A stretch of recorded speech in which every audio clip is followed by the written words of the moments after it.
بشپړ خبرونه.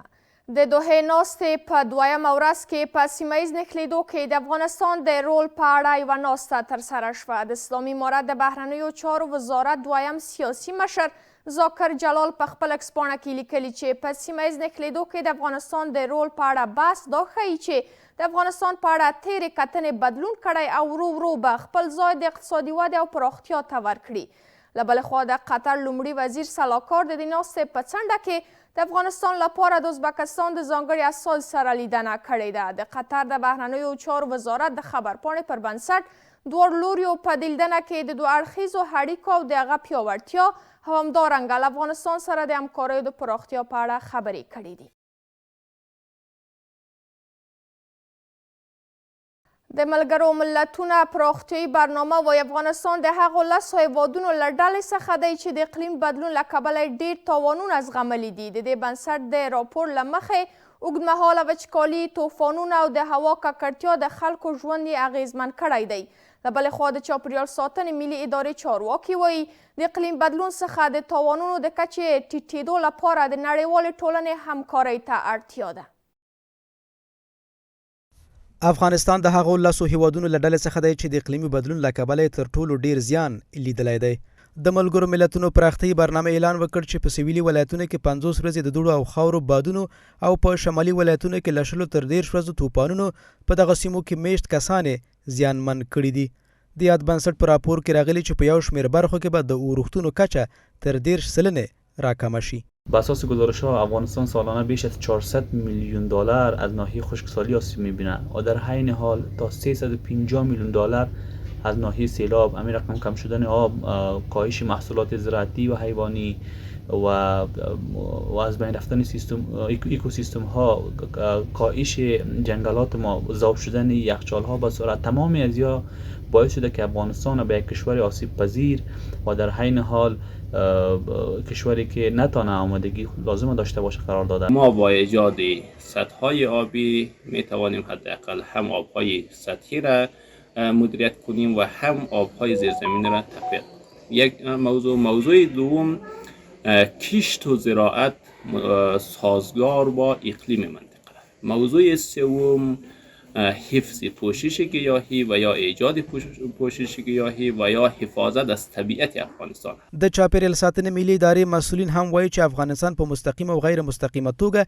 له اقلیمي بدلون اغیزمن شوی دی او د زیانونو کچې کمېدو لپاره د نړیوالې ټولنې همکارۍ ته اړتیا ده. هغه ټولنې چې د اقلیم بدلون لامل نه دي او د اقلیم بدلون څخه ډېر سخت اغیزمن شوي دي، هغه وکولای شي د اقلیم بدلون ناوړو پایلو په وړاندې مقاومت وښیي او د اقلیم بدلون د اغیزو سره سازګاري وکړي. دا چې افغانستان د ملګرو ملتونو د اقلیم بدلون د کنوانسیون عضویت لري او د همدغه کنوانسیون چتر لاندې ټول هغه پروتوکولونه او تړونونه چې ترسره شوي دي، افغانستان د هغو عضویت لري او د هغو ټولو تعهداتو ته ژمن پاتې شوی دی. ورته وخت کې بیا د چاپیریال ساتنې ملي ادارې په ځلونو ویلي چې افغانستان په داسې حال کې چې په اقلیمي بدلون کې لږه ونډه لري، خو له دې اړخه تر ټولو ډیر زیان لیدلی دی.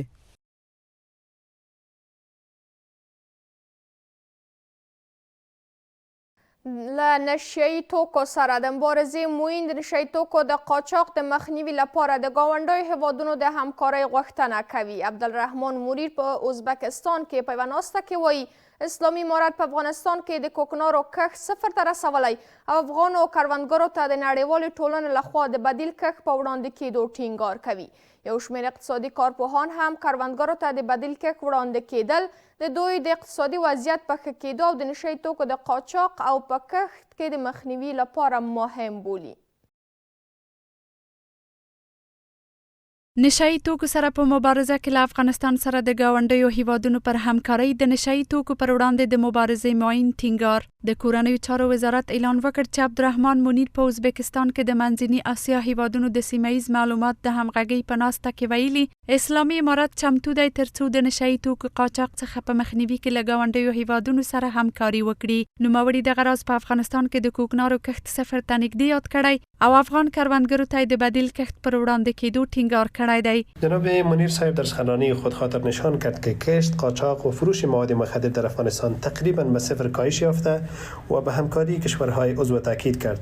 همچنین جناب معین صاحب مبارزه با مواد مخدر از کشورهای عضو خواست تا با کشاورزان افغان در زمینه ایجاد بدیل معیشت همکاری کنند تا این پدیده شوم از افغانستان در کل ریشه‌کن شود. ورته وخت کې یو شمیر اقتصادي کارپوهان کروندګرو ته د بدیل کښت وړاندې کېدل د دوی د اقتصادي وضعیت په ښه کېدو او د نشهیي توکو له قاچاق سره مبارزه کې مهم او اغیزناک یادوي. نیاز است تا به دهاقینی که قبلا کوکنار کشت میکردن کشت بدیل توسط حکومت و نهادهای بین‌المللی صورت بگیره تا دوباره به کشت کوکنار رجوع نکنن و همچنان کشت باشه که بتونه اینا درآمد خیلی خوبی داشته باشن و هم در داخل افغانستان تقاضا به اقلام اینا باشه و هم به خارج از کشور بتونن صادرات داشته باشن. من فکر میکنم ما نیاز به بازار داریم، به فروش محصولات زراعتی داریم، به نیاز به سردخانه ها داریم، نیاز به کمک‌های تکنیکی داریم که اگر در این صورت این کمک‌ها و بازار خوب به خاطر فروش محصولات زراعتی در خود کشور و بیرون از کشور فراهم شود، بدون شک دهقان افغانستان هیچگاه کوکنار کشت نخواهد کرد. تر دې مخکې د اسلامي امارت رهبر په یو فرمان کې په افغانستان کې د نشهیي توکو کښت، قاچاق، پیر او پلور منع کړ. د ملګرو ملتونو سازمان هم د کوکنارو د کښت منع کېدل یوه تاریخي لاسته راوړنه یاده کړې او په دې وروستیو کې اعلان وکړ چې یاد سازمان افغان کروندګرو لپاره د ټولیزو او بدیلو کړنلارو پر برابرولو کار کوي.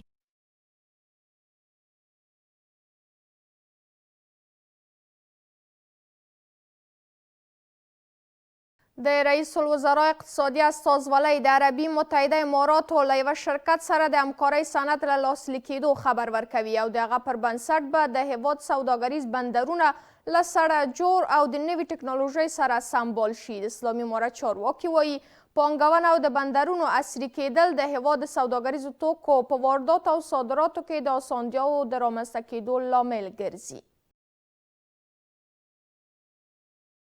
د هیواد د سوداګریزو بندرونو عصري کولو په موخه د مالیې وزارت او د متحده عربي اماراتو یو شرکت ترمنځ د پانګونې د یوه سند لاسلیک.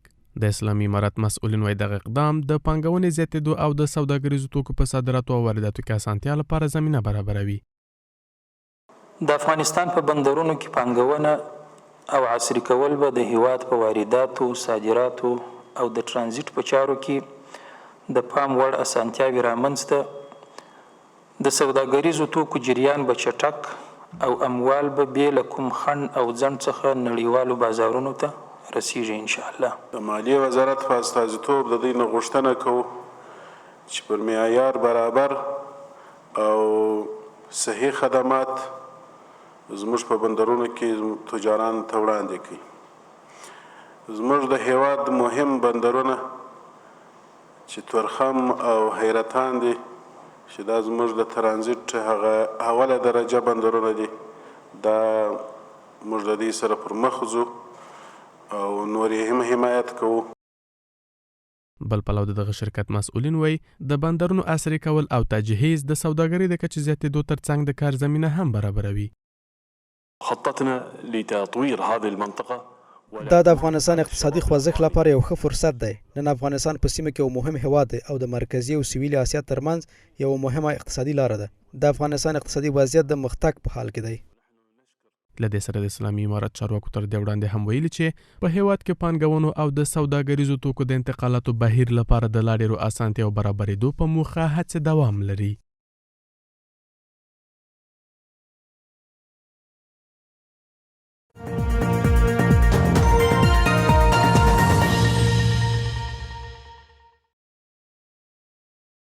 بیا هم ښه راغلاست. د روضې د جومات د چت د ایزوګام کار د ملي سوداګر کمال نبیزاده په مالی ملاتړ پیل شو. د نبیزاده مرستندوی بنسټ چارواکي وایي دا ګام د وروستۍ زلزلې په پایله کې د لرغوني ځای ته د زیان رسیدو له کبله نیول شوی دی. په همدې حال کې د مزار شریف یو شمېر اوسیدونکي د ښاغلي نبیزاده دا ګام د لرغونو ځایونو په تیره بیا د روضې شریفې د ساتنې اړوند ستایي.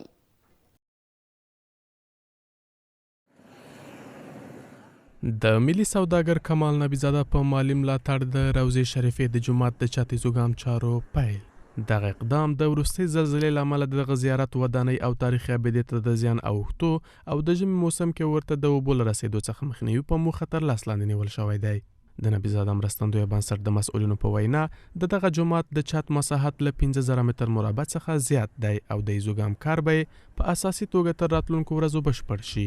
با اساس هدایت جناب آقای کمال نبیزاده عاجل شروع کردم و خودشان هم آمدن از نزدیک تخریبات روزه را هم دیدن، تخریبات مسجد هم دیدن و هدایت سریع دادن که کارتان عاجل باید شروع شود.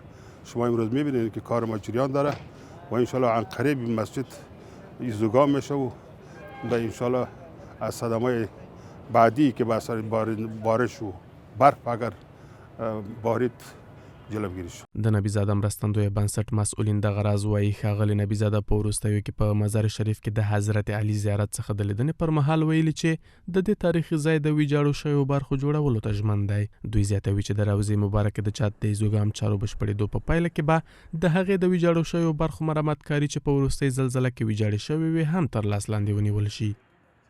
متراژ این مسجد اضافه تر از 5000 متر مربع است. شما خود میبینید و انجینر فنی روضه مبارک اینجا تشریف دارن که اونا هم گفتن که اضافه تر از 5000 متر مربعی میباشه. این ما در قدمی اول این روزگام میکنیم و بعدی باز کارهای بعدی است که انشالله ترمیمات روضه مبارک هم در آینده ها باز انشالله شروع میشه. بل پلو یو شمېر هیوادوال د هیواد د تاریخي ابدو اهمیت ته په کتو د مبارک روضې د بیا رغونې اړوند د ملي سوداګر کمال نبیزاده دغه اقدام ستایي. خیلی جای خوشحالی است که دیگه همچون جای تاریخی که واقعیت نشان یک کشور می باشه دیگه ویران شده بود و خرابی شده بود دیگه فعلا توسط یکی از تاجرین کشور بازسازی می شود. جای خیلی خوشحالی و خوشبختی است و ما همچون از همه تاجرها و سرمایه‌دارای کشور خواهشانه و تقاضا داریم که برای بازسازی و آبادی کشور و جاهای تاریخی دیگه کوشا باشن. اقدام نمودن و به خاطر بازسازی روضه شریف تلاش نمودن و این یک گام نیک است. ما به فال نیک میبینیم انشالله که جور و صحتمند باشن و همیشه کمک‌های خود در این عرصه انجام بدن. بسیار یک کار نیک انجام دادن. له دې سره د نبیزاده مرستندویه بنسټ مسؤلین وایي دغه بنسټ د هیواد د بېوزله وګړو څخه د لاسنیوي تر څنګ په نوي کولو او بیا رغونه کې هم ونډه اخیستې او په هیواد کې بېلابېلو سکتورونو څخه ملاتړ کړی دی.